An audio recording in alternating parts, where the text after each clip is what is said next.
வணக்கம். செல்வகுமாரின் வானிலை சுருக்கம் 2024 டிசம்பர் 11 புதன்கிழமை அதிகாலை நிலவர வானிலை சுருக்கம். அதிகாரப்பூர்வ வானிலை அறிக்கைக்கு இந்திய வானிலை ஆராய்ச்சித்துறை அறிக்கையை பார்க்கவும்.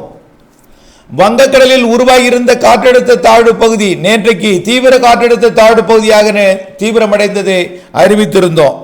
இந்த நிலையில் தற்பொழுது அந்த தீவிர காற்றழுத்த தாழ்வு பகுதியானது திரிகோணமலைக்கு கிழக்கே 225 கிலோமீட்டர் தொலைவிலும், அதாவது முல்லைத்தீவிற்கும் 225 கிலோமீட்டர் தொலைவிலும், கோடியக்கரை முனைக்கு 375 கிலோமீட்டர் தொலைவிலும் நிலை கொண்டிருக்கிறது. இது படிப்படியாக முல்லைத்தீவு கரையை ஒட்டி, வட இலங்கை கரையை ஒட்டி இன்றைக்கு மாலை வந்தடையும். இன்று இரவு நள்ளிரவிலே பாக்ஜலசந்தி பகுதியில் கோடியக்கரை முனையை ஒட்டி வரும். இது புயல் அல்ல, தீவிர காற்றழுத்த தாழ்வு பகுதி, மழையை கொடுக்கக்கூடிய நிகழ்வு. கடலில் மட்டும் காற்று இருக்கும், தரையில் காற்று அச்சம் வேண்டாம். கரையில் எதுவும் இருக்காது, மழை பொழிவை கொடுக்கக்கூடிய நிகழ்வு. இது தொடர்ந்து அதிராமப்பட்டினம் கோடியக்கரை இடைப்பட்ட கடலோர பகுதிகளுக்கு தெற்கே உள்ள பாக்ஜலசந்தி பகுதிக்கு வந்து அமையும். நள்ளிரவில் இருந்து நாளை பகல் முழுவதும் டெல்டா மாவட்டங்களுக்கு தெற்கே, அதாவது நாகப்பட்டினம், திருவாரூர், தஞ்சாவூர் மாவட்ட கடலோர பகுதிகளுக்கு தெற்கேயும், புதுக்கோட்டை, ராமநாதபுரம் மாவட்ட கடலோர பகுதிகளுக்கு கிழக்கேயும், இலங்கையோட வடக்கு பகுதிக்கு வடக்கேயும் வடமேற்கேயும் இடைப்பட்ட பாக் ஜலசந்தி பகுதியில் நாளை டிசம்பர் 12ஆம் தேதி வியாழக்கிழமை நாள் முழுவதும் அமைந்திருக்கும். இதன் காரணமாக இது நெருங்கி வர மழைப்பொழிவை தீவிரப்படுத்தும்.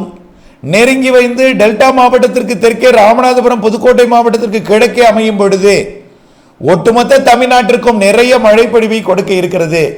குறிப்பாக அது ஒட்டுமொத்த தமிழ்நாட்டிற்கும் நிறைய மழைப்பொழிவை கொடுக்க இருக்கிறது. குறிப்பாக அதீத மழைப்பொழிவு டெல்டா மாவட்டங்களுக்கும் அதனை சுற்றியுள்ள மாவட்டங்களுக்கும் கொடுக்கும் என்று எதிர்பார்க்கப்படுகிறது. தற்பொழுது டெல்டா மாவட்டங்களிலே குறிப்பாக மயிலாடுதுறை, காரைக்கால், நாகப்பட்டினம் மாவட்டத்தில் தொடங்கி இருக்கக்கூடிய மழை அதிகாலையில் காலையில் மன்னார்குடி வரைக்கும் லேசான மழைப்பொழிவை கொடுத்து விலகி இருக்கிற நிலையில் இருக்கின்ற வெப்பத்தை வைத்து மேக உற்பத்தி ஏற்பட்டு மழைப்பொழிவை கொடுத்து விட்டு தற்பொழுது குளிரலை காரணமாக மழை மேகம் உற்பத்தி இல்லாமல் இருந்தாலும், மேக உற்பத்தி இருந்தாலும் மழையாக மாற சாதகம் இல்லாமல் இருந்தாலும், பொழுது விடிந்ததும் மேகத்திற்கு மேலே வெயில் வந்ததும், வடக்கிலிருந்து வரக்கூடிய குளிரலையோட குளிர்ச்சி தன்மை கூடியதும், கண்டிப்பாக பொழுது விடிந்ததும் காலை 6 மணியிலிருந்து மழை பொழிவு மயிலாடுதுறை, நாகப்பட்டினம், காரைக்கால் பகுதிகளில் கடலோர பகுதிகளில் முதலிலே தீவிரமடையும்.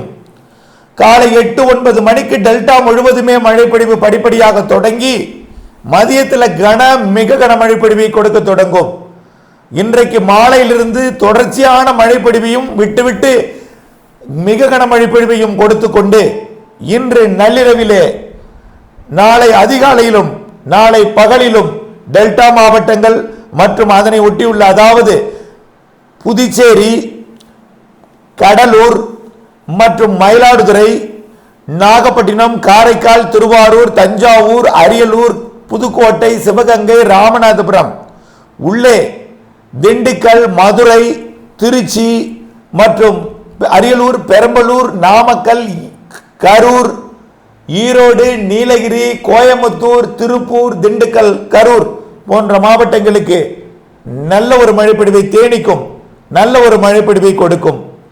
இது டெல்டா மாவட்டங்களுக்கு நெருங்கும் பொழுது மதுரை உள்ளிட்ட மாவட்டங்களுக்கு கொடுக்கும். டெல்டா மாவட்டங்களுக்கு தெற்குப்புறம் வரும் பொழுது சென்னை வரைக்கும் நல்ல மழைப்பொழிவை கொடுக்கும்.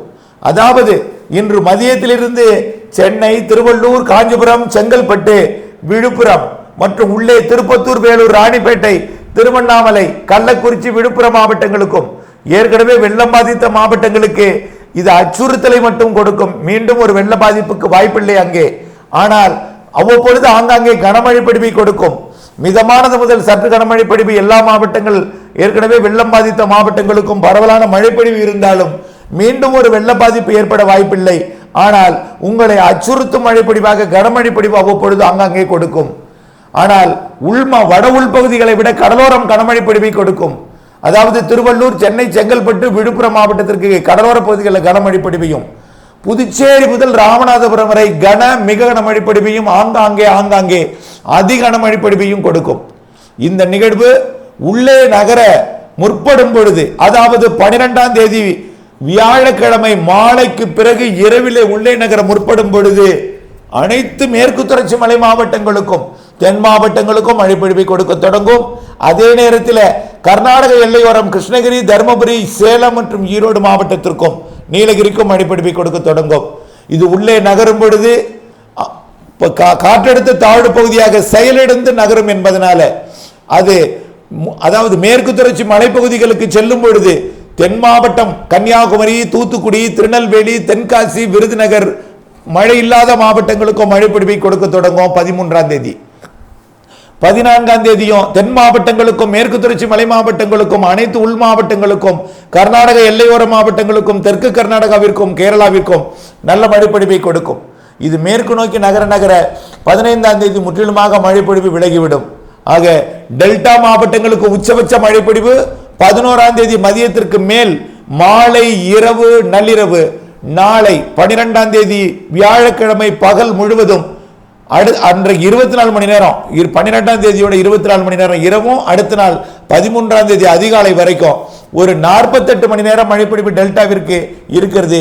அதுல குறிப்பாக 36 மணி நேரம் மழைப்பொழிவு மிக கன மழைப்பொழிவாக டெல்டாவிற்கும் புதுக்கோட்டை, ராமநாதபுரம் மாவட்டத்திற்கும் அரியலூர் மற்றும் கடலூர் மாவட்டத்திற்கும் புதுச்சேரிக்கும் ராமநாதபுரத்துக்கும் இடைப்பட்ட மாவட்டங்கள், அதே போல கள்ளக்குறிச்சிக்கும் மதுரைக்கும் இடைப்பட்ட மாவட்டங்கள், குறிப்பாக மதுரை, திருச்சி இடைப்பட்ட மாவட்ட பகுதிகளில் மிக கனமழை பொழிவு அதிக கனமழை பொழிவு கொடுக்கும். திண்டுக்கலுக்கும் கோயம்புத்தூர், திருப்பூருக்கும் கரூருக்கும் கொடுக்கும். இது தென் மாவட்டங்களுக்கும் வட மாவட்டங்களுக்கும் மழைப்பொழிவை அளவாக கொடுக்கும். ஆனால் மத்திய பகுதியில் டெல்டா முதல் வால்பாறை, நீலகிரி வரைக்கும் உள்ள மத்திய பகுதியில் அதீத மழைப்பொழிவு கொடுக்கும் ஆங்காங்கே என்பதை நினைவில் கொள்ள வேண்டும். இந்த நிகழ்வு 13ஆம் தேதி உள்ளே நகர்ந்து 14ஆம் தேதி கேரளா மற்றும் மேற்கு தொடர்ச்சி மலைப்பகுதிகளில் நகர்ந்து அரபிக்கடலை அடைந்ததும் 15ஆம் தேதி ஞாயிற்றுக்கிழமை ஒரு நாள் மழைக்கு இடைவெளி. 16ஆம் தேதி அடுத்த நிகழ்வு தமிழ்நாட்டின் கரையை தொட்டுவிடும். 16ஆம் தேதியிலிருந்து 20ஆம் தேதி வரை அடுத்த நிகழ்வால் தமிழ்நாட்டின் அனைத்து மாவட்டங்களும் இந்த இப்பொழுது வரக்கூடிய நிகழ்வை காட்டிலும் அடுத்த நிகழ்வு இன்னும் கூடுதல் மழை பொழிவை 16ஆம் தேதியிலிருந்து 20ஆம் தேதி வரை கொடுக்கும். அதற்கடுத்த நிகழ்வு, மூன்றாவது நிகழ்வு 21, 22, 23 தேதிகளிலே இலங்கை மற்றும் மன்னார் வளைகுடா பகுதிக்கு வரக்கூடிய ஒரு காற்று சுழற்சி தாழ்வு நிலை நிறைய மழைப்பொழிவை தென் மாவட்டங்களுக்கு கொடுக்கும். நான்காவது நிகழ்வு தான் வலிமையான நிகழ்வு, புயல் என்று அறிவிக்கப்பட்டிருக்கிறது. புயலோட தீவிரத்தன்மை எங்கே கரை கடக்கும் இவையெல்லாம் ஆய்வில் இருக்கிறது. கண்டிப்பாக அது இலங்கையை நெருங்கி வருவது உறுதி. அது எப்படிப்பட்ட ஒரு மழைப்பொழிவை ஒரு காற்றை கொடுக்கும் என்பது ஆய்வில் இருக்கு. அது எங்கே என்பதை அறிந்த பிறகு அதற்கு பிறகு அதோட தீவிரத்தன்மை மழை பொழிவெல்லாம் அறிவிக்கலாம். அதற்கு அடுத்தபடியாக மாத இறுதியில் 29, 30, 31 தேதிகளில் ஒரு நிகழ்வு, அது மன்னார் வளைகுடா வரும். இவையெல்லாம் நிறைய மழைப்பொழிவை தருவதற்கு ஏற்கனவே 4 என்று அறிவித்திருந்தோம். டிசம்பர் 11 31 வரை. இப்பொழுது டிசம்பர் 11 31 வரை நிகழ்வுகள் எண்ணிக்கை 5ஆக அதிகரித்திருக்கிறது. நிறைய மழைப்பொழிவுகள் கொடுப்பதற்கு அடுத்தடுத்து தமிழ்நாட்டின் கரையை, குறிப்பாக மத்திய தமிழ்நாடு, வட இலங்கை மற்றும் டெல்டா கரை பகுதியை வரும் என்று எதிர்பார்க்கப்படுகிறது. தொடர்ந்து வானிலை அப்டேட்ஸுடன் இணைந்திருந்து திட்டமிட்ட பணி செய்து லாபமடைய அன்போடு கேட்டுக்கொள்கிறேன். நன்றி.